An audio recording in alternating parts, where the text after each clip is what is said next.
Pemirsa, pengamat militer dari Institute for Security and Strategic Studies, Hairul Fahmi, mengatakan Capres nomor urut 2 Prabowo Subianto punya kekuatan dalam debat ketiga Capres-Copres 7 Januari mendatang. Namun bisa juga menjadi kelemahan jika kebijakannya sebagai Menhan mampu dikritik Capres lawan. Tentunya yang kita tunggu bagaimana Indonesia, para Capres ini mengajukan gagasan-gagasannya terkait dengan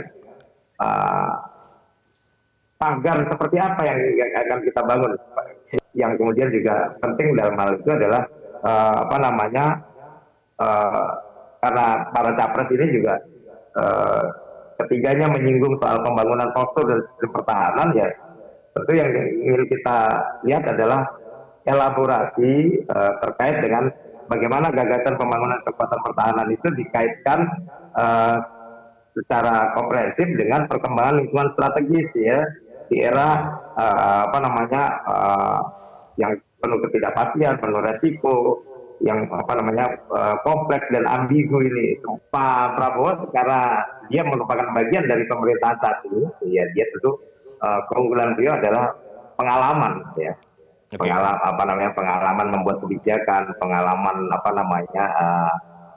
penyelesaian masalah, begitu ya.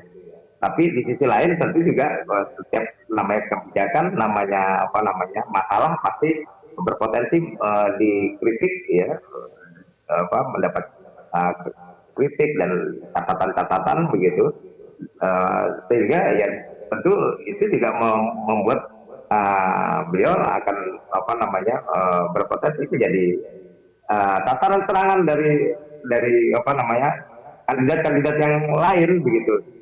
Jadi pengalaman yang dimiliki Pak Prabowo itu justru akan juga selain menjadi keunggulan juga menjadi titik lemah sekaligus gitu ya. Nah, di sisi lain misalnya Pak Anies yang dengan karakter intelektualnya gitu ya, saya kira juga bukan istilahnya kandidat yang lemah dalam hal ini, ya, karena saya kira beliau juga punya pengetahuan yang cukup untuk bisa melakukan untuk bisa menjawab serangan atau menyerang balik begitu. Hal itu kan saya kira akan menarik, betul yang disampaikan Pak Reza tadi, ini akan menarik hari Minggu besok. Jelajahi cara baru mendapatkan informasi. Download Metro TV Extend sekarang.